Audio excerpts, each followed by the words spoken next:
Based on the information provided, the storage building can be classified as a Class 1B storage building according to the International Fire Code or IFC.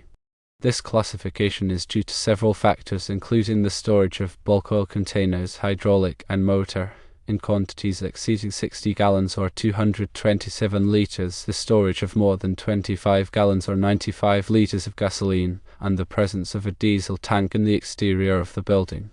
Several additional considerations need to be taken into account. Firstly, the storage of gasoline in 5-gallon cans outside of approved containers would require compliance with local fire safety regulations. Secondly, the exhaust fan and heaters should be designed and installed in accordance with the IFC requirements for Class 1B storage buildings.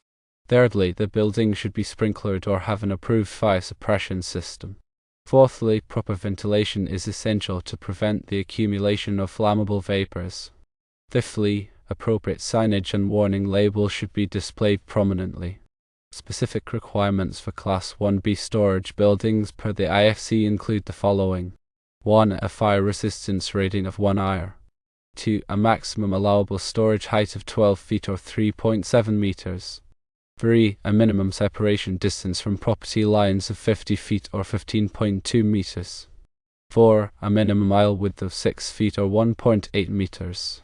5. A maximum storage capacity of 20,000 gallons or 75,708 liters of flammable liquids. 6. Ventilation, requiring either mechanical or natural ventilation to provide a minimum of 1 cubic foot per minute CFM of air per square foot of floor area.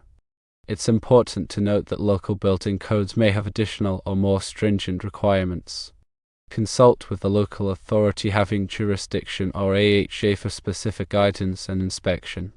When classifying hazardous locations for electrical equipment, it's essential to understand the properties of the flammable materials being stored or handled. The presence of gasoline, motor oil, and hydraulic oil introduces different levels of flammability and explosion potential. Gasoline, being highly volatile, presents a significant explosion hazard and requires stringent safety measures.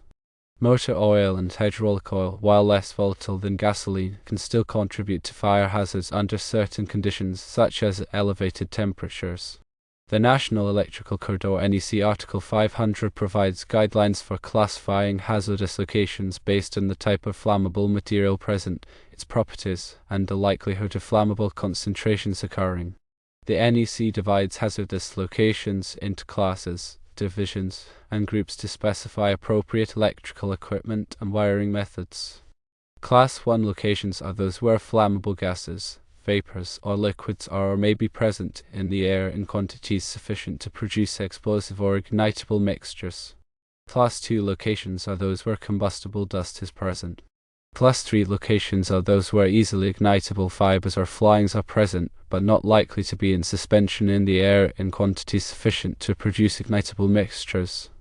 Within Class 1 locations, Division 1 signifies that ignitable concentrations of flammable gases, vapors, or liquids exist under normal operating conditions frequently, or for long periods. Division 2 signifies that ignitable concentrations are present only under abnormal conditions, such as container rupture or equipment breakdown. Considering the presence of gasoline and oils, the flammable storage building would likely be classified as a Class 1 location. The specific division would depend on the probability of flammable vapors being present under normal operating conditions. Since gasoline is stored in cans and the diesel tank is present, there is a higher likelihood of flammable vapors being released, making a Division 1 classification more appropriate. However, if the gasoline is stored in sealed containers and the ventilation system is designed to prevent the accumulation of flammable vapors under normal conditions, a Division 2 classification might be considered. The NEC also defines groups within each class to categorize flammable materials based on their ignition temperature, explosion pressure, and other hazardous characteristics. For Class 1 locations, Group includes acetylene, Group B includes hydrogen, Group C includes ethylene, and Group D includes gasoline, acetone, alcohol, and other common flammable liquids. Given that gasoline is stored in the building, the electrical equipment must be suitable for Group D atmospheres. This means that all electrical equipment, including lighting fixtures, switches, receptacles, and motors, must be explosion-proof or intrinsically safe, as defined by the NEC. Explosion-proof equipment is designed to contain any internal explosion without allowing it to propagate to the surrounding atmosphere. Intrinsically safe equipment is designed with low-energy circuits that cannot produce a spark or thermal effect sufficient to ignite a flammable mixture. The exhaust fan and heater must also be suitable for the Class 1, Division 1 or Division 2, Group D environment. Fan motor should be explosion-proof, and the fan blades should be made of non-sparking materials to prevent ignition of flammable vapors. The heater should be designed to maintain a safe surface temperature to avoid igniting flammable liquids or vapors. Wiring methods in Class 1 hazardous locations must comply with the NEC requirements for conduit, seals, and fittings. Rigid metal conduit or intermediate metal conduit is typically required to provide a robust enclosure for electrical conductors. Seals are used to prevent the migration of flammable gases or vapors from one area to another through the conduit system. Fittings must be explosion-proof and suitable for the hazardous location. Proper grounding and bonding are essential to minimize the risk of static electricity buildup, which can ignite flammable vapors. All metal parts of the electrical system, including conduit, equipment enclosures, and grounding electrodes, must be bonded together to create a low-impedance path for fault currents. Regular inspections and maintenance of the electrical system are crucial to ensure its continued safety and reliability. Inspection should include checking for loose connections, damaged wiring, and malfunctioning equipment. Any repairs or replacements must be performed by qualified personnel using approved materials and methods. In addition to the NEC requirements, local building codes and fire safety regulations may impose additional restrictions on electrical installations in flammable storage buildings. It is essential to consult with the local authority having jurisdiction or AHA to ensure compliance with all applicable requirements. The AHA may require specific permits, inspections, and certifications to verify that the electrical system meets the required safety standard. In summary, the electrical classification of the flammable storage building depends on the type and quantity of flammable materials stored, the likelihood of flammable vapors being present, and the applicable codes and regulations. Based on the information provided, a Class 1, Division 1 or Division 2, Group D classification is likely appropriate. All electrical equipment and wiring must be suitable for this hazardous location and installed in accordance with the NEC and local requirements. Proper ventilation, grounding, bonding, and regular maintenance are essential to ensure the safety of the electrical system and prevent fires or explosions. Regarding the exhaust fan, several key considerations are paramount to ensure safe and effective operation within a flammable storage building. Firstly, the fan must be rated for use in a Class 1, Division 1 or Division 2 hazardous location, depending on the specific classification of the storage area. This rating ensures that the fan's construction and components are designed to prevent ignition of flammable vapors or gases that may be present. Secondly, the fan motor should be explosion-proof, meaning that it is enclosed in a housing that can contain any internal explosion without igniting the surrounding atmosphere. The motor should also be properly grounded to prevent static electricity buildup, which could serve as an ignition source. Thirdly, the fan blades should be constructed of non-sparking materials, such as aluminum or plastic, to minimize the risk of friction sparks igniting flammable vapors. Fans should also be designed to prevent the accumulation of static electricity on the blades. Fourthly, the fan's airflow capacity should be sufficient to provide adequate ventilation for the storage area. The International Fire Code, or IFC, specifies minimum ventilation rates for flammable storage buildings, typically expressed in cubic feet per minute, or CFM per square foot of floor area. The ventilation system should be designed to remove flammable vapors and gases from the storage area and exhaust them to a safe location away from occupied buildings or ignition sources. Fifthly, the fan should be equipped with a safety interlock system that automatically shuts down the fan if a hazardous condition is detected, such as a high concentration of flammable vapors or a fire. The interlock system should also be connected to a fire alarm system to alert occupants of the building in case of an emergency. Sixthly, the fan should be installed in accordance with the manufacturer's instructions and all applicable codes and regulations. The installation should be performed by qualified personnel who are familiar with hazardous location electrical equipment. Regular inspections and maintenance of the fan are essential to ensure its continued safe and effective operation. The inspection should include checking for loose connections, damaged wiring, and worn components. Any repairs or replacements should be performed by qualified personnel using approved materials and methods. The location of the exhaust fan is also an important consideration. The fan should be positioned to effectively remove flammable vapors from the areas where they are most likely to accumulate, such as near the floor or ceiling. The exhaust duct should be designed to minimize the risk of condensation or accumulation of flammable liquids. The exhaust outlet should be located in a safe area where the discharged vapors will not pose a hazard to people or property. In addition to the exhaust fan, the flammable storage building may also require a supply air fan to provide fresh air to the storage area.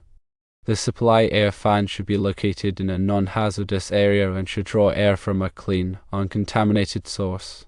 The supply air fan should be interlocked with the exhaust fan to ensure that the ventilation system operates properly.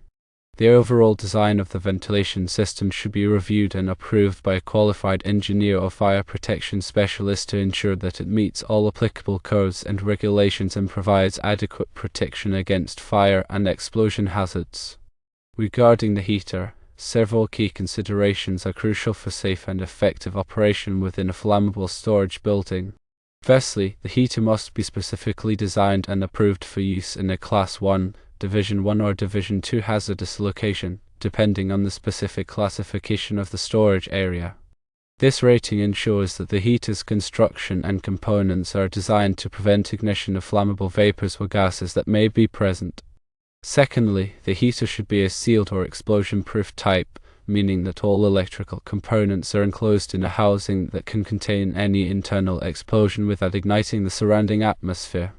The heater should also be properly grounded to prevent static electricity buildup, which could serve as an ignition source. Thirdly, the heater's surface temperature must be carefully controlled to prevent it from exceeding the auto-ignition temperature of the flammable materials stored in the building. The auto-ignition temperature is the temperature at which a substance will spontaneously ignite without the presence of a spark or flame. The heater should be equipped with a temperature controller that automatically shuts off the heater if the surface temperature exceeds a safe limit. Fourthly, the heater should be installed in accordance with the manufacturer's instructions and all applicable codes and regulations. The installation should be performed by qualified personnel who are familiar with hazardous location electrical equipment. Fifthly, the heater should be located in an area where it will not be exposed to direct contact with flammable liquids or vapors. The heater should also be protected from physical damage. Sixthly, the heater should be equipped with a safety interlock system that automatically shuts down the heater if a hazardous condition is detected, such as a high concentration of flammable vapors or a fire. The interlock system should also be connected to a fire alarm system to alert occupants of the building in case of an emergency. Regular inspections and maintenance of the heater are essential to ensure its continued safe and effective operation. The inspections should include checking for loose connections, damaged wiring, and worn components. Any repairs or replacements should be performed by qualified personnel using approved materials and methods. In addition to the heater itself, the wiring and electrical connections to the heater must also be suitable for the hazardous location. The wiring should be enclosed in rigid metal conduit and all connections should be made with explosion-proof fittings. The heater should be connected to a dedicated circuit breaker in the electrical panel. The overall design of the heating system should be reviewed and approved by a qualified engineer or fire protection specialist to ensure that it meets all applicable codes and regulations and provides adequate protection against fire and explosion hazards. Alternative heating methods, such as indirect fired heaters or radiant heaters, may also be considered for flammable storage buildings. Indirect fired heaters use a heat exchanger to transfer heat from a combustion source to the air without exposing the flammable materials to an open flame. Radiant heaters emit infrared radiation that heats objects directly without heating the air. These types of heaters can be safer than traditional electric heaters in flammable environments. When selecting a heater for a flammable storage building, it is important to consider the specific heating requirements of the building, the type of flammable materials stored, and the applicable codes and regulations. A qualified engineer or fire protection specialist can provide guidance on selecting the most appropriate heating system for the application. It's important to remember that the requirements for Class 1B storage buildings are designed to minimize the risk of fire and explosion. Proper design, construction, and maintenance are essential to ensure the safety of the building and its occupants.